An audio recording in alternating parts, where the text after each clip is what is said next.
हम आपको विस्तार से बताएंगे।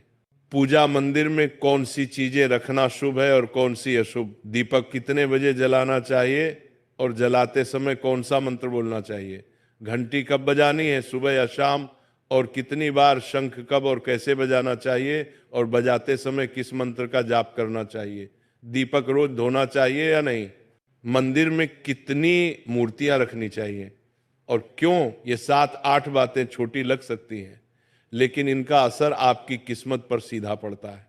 इस तरह की जानकारी आपको कहीं और नहीं मिलेगी, चाहे आप लाखों करोड़ों खर्च कर दें। हम अपने मन से कोई कहानी नहीं गढ़ते, ये सब ज्ञान है। ज्योतिष शास्त्र, धर्मशास्त्र और ऋषि मुनियों की वाणी से लिया हुआ, जिसे हम आपके लिए आसान भाषा में लेकर आते हैं। और हाँ, एक भक्त ने हमसे पूछा था, गुरुजी मैं रोज पूजा करता हूं लेकिन फल क्यों नहीं मिलता, उल्टा नुकसान ही हो जाता है। इस प्रवचन में मैं आपको इस रहस्य का भी जवाब दूंगा। पूजा हमारे जीवन का अभिन्न हिस्सा है। हर कोई किसी न किसी देवी देवता की आराधना करता है। कोई माँ दुर्गा के चरणों में शीश झुकाता है तो कोई भगवान विष्णु के नाम का स्मरण करता है, और हाँ, उनकी पूजा का फल भी मिलता है। लेकिन क्या आप जानते हैं, छोटी छोटी अनजानी गलतियां ही उस फल को रोक देती हैं। ये गलतियां इतनी मामूली लगती है कि हम इन्हें नजरअंदाज कर देते हैं, लेकिन शास्त्रों में साफ लिखा है, पूजा में पूर्ण फल पाना है तो इन बातों का ध्यान रखना जरूरी है। आज हम बात करेंगे घर के मंदिर में दीपक और घंटी के सही उपयोग के बारे में। क्या दीपक को रोज धोना चाहिए या हफ्ते में 1-2 बार, धातु का दिया हो तो कब और कैसे साफ करना चाहिए, मिट्टी के दीपक का सही समय और सही अवसर कौन से हैं, मंदिर में किस प्रकार की घंटी का उपयोग सबसे शुभ माना जाता है, घंटी कब बजानी है, कितनी बार बजानी, और क्या शाम की पूजा में घंटी बजाना उचित है। सबसे पहले बात करते हैं मिट्टी के दिए की। ये साधारण सा दिखने वाला दिया वास्तव में शुद्धता और पवित्रता का प्रतीक है। दिवाली हो, कोई धार्मिक पर्व हो या फिर कोई बड़ा अनुष्ठान, मिट्टी का दिया जलाने का अपना ही महत्व है। घर के मंदिर में या दरवाजे के पास जब इसे जलाया जाता है तो ऐसा लगता है मानो लक्ष्मी माता खुद आपके आंगन में प्रवेश कर रही हो। लेकिन ध्यान दीजिए, जब ये दिया मंदिर में रखा जाता है तो इसके नियम बदल जाते हैं। मिट्टी का दिया एक बार जलाने के बाद दोबारा मंदिर में नहीं रखना चाहिए। हर बार नया मिट्टी का दिया ही उपयोग करना शुभ माना गया है। ऐसा करने से वास्तु दोष दूर रहता है और घर में बरकत बनी रहती है। अब आगे इस प्रवचन में हम जानेंगे मंदिर की घंटी से जुड़े हुए रहस्य, जो शायद आपको पहले कभी नहीं बताए गए। अब आते हैं धातु के दियों पर। आपने देखा होगा कि लोग पीतल या तांबे के दिए इस्तेमाल करते हैं। ये न केवल सुंदर होते हैं बल्कि इनका धार्मिक महत्व भी अत्यंत गहरा है। लेकिन इन्हें सिर्फ जलाना काफी नहीं है, इनकी शुद्धि भी उतनी ही जरूरी है। इन्हें रोज धोकर, खासकर गंगा जल से साफ करना चाहिए। गंगा जल से धोने पर दिया पवित्र हो जाता है और घर में सकारात्मक ऊर्जा चारों ओर फैल जाती है। अगर आप हफ्ते में केवल 1-2 बार इन्हें साफ करते हैं तो ये पूरी तरह से शुद्ध नहीं हो पाते, इसलिए इसे अपनी रोजाना की आदत बना ले। और अब आते हैं घर के मंदिर की घंटी पर। पीतल की घंटी की ध्वनि ऐसी होती है जो वातावरण की नकारात्मक ऊर्जा को तुरंत दूर कर देती है और सकारात्मकता का प्रवाह बढ़ा देती है। लेकिन इसे कभी भी दक्षिण दिशा में ना रखें, यह अशुभ माना जाता है। घंटी को हमेशा पूजा स्थल के पास या मंदिर के प्रवेश द्वार पर रखें। सबसे शुभ घंटी वह होती है जिस पर गरुड़ की नक्काशी हो, इसे गरुड़ घंटी कहते हैं और इसे अत्यंत पवित्र व फलदायक माना गया है। अब सवाल आता है, घंटी कितनी बार बजानी चाहिए। भोग लगाते समय घंटी को 5 बार बजाएं। ऐसा करने से भगवान भोग को जल्दी स्वीकार करते हैं। पूजा के दौरान घंटी को जोर जोर से या लगातार नहीं बजाना चाहिए, सिर्फ 3 बार बजाना ही उचित है। घंटी को हमेशा दाहिने हाथ से बजाएं और इसका मुख पूजा स्थल की ओर होना चाहिए। याद रखिए, घंटी को सुबह की पूजा में ही बजाना शुभ माना गया है। शाम की पूजा में घंटी बजाने से बचना चाहिए क्योंकि शास्त्रों में इसे उचित नहीं माना गया है। इन नियमों का पालन करने से आपका पूजा पाठ कई गुना अधिक फलदायक और प्रभावी हो जाएगा। यह बातें छोटी लग सकती हैं, लेकिन इनका असर आपकी किस्मत पर गहरा पड़ता है। एक और बहुत ही महत्वपूर्ण बात जो अक्सर लोग नजरअंदाज कर देते हैं, जब भी आप किसी मंदिर जाएं, खासकर घर के बाहर वाले मंदिर में, तो मंदिर में प्रवेश करते समय ही घंटी बजे, मंदिर से बाहर निकलते समय घंटी बजाने की कोई आवश्यकता नहीं होती। जब आप घंटी बजाते हैं तो ये सिर्फ आवाज नहीं होती, ये भगवान को दिया गया संकेत होता है, प्रभु मैं आपके द्वार पर आ चुका हूं, आपकी शरण में हूं।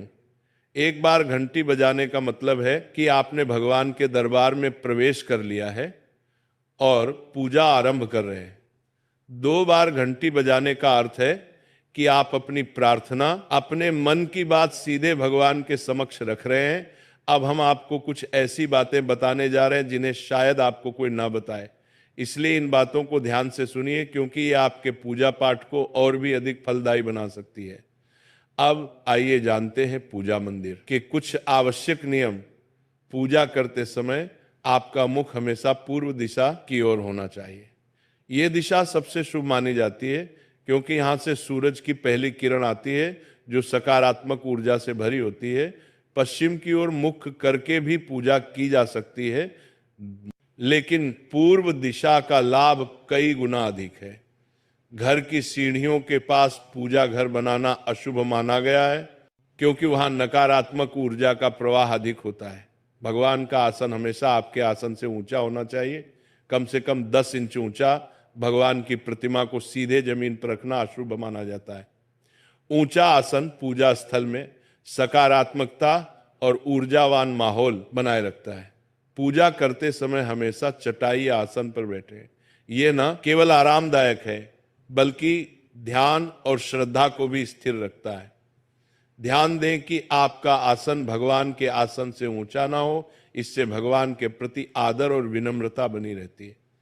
अगली बात बेहद जरूरी है, पूजा घर में कभी भी सड़े, बासी या मुरझाए हुए फूल न रखें।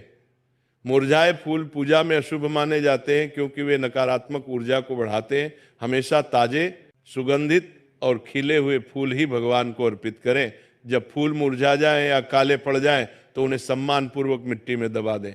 इससे नकारात्मक ऊर्जा दूर होती है और आपके घर में पवित्रता बनी रहती है। एक और महत्वपूर्ण नियम, जिस कमरे में आप सोते हैं उसमें घर का मंदिर नहीं बनाना चाहिए। यदि परिस्थिति के कारण आपको अपने सोने के कमरे में ही मंदिर रखना पड़े तो रात को मंदिर को ढक दें या उस पर पर्दा डाल दें। इससे रात के समय मंदिर से निकलने वाली ऊर्जा आपके विश्राम को प्रभावित नहीं करेगी। ऐसा करने से घर में शांति और आपकी पूजा में एकाग्रता बनी रहती है। अब एक और विशेष बात, कभी भी काले कपड़े पहनकर पूजा न करें। सनातन परंपरा में माना जाता है कि काले वस्त्र मन में भारीपन और नकारात्मक भाव लाते हैं, जो पूजा की ऊर्जा को कमजोर कर देते हैं। हमेशा शुभ और हल्के रंग के वस्त्र पहने, ताकि मन में शांति, पवित्रता और सकारात्मकता बनी रहे। चलिए अब जानते हैं घर के पूजा मंदिर में किन चीजों को नहीं रखना चाहिए।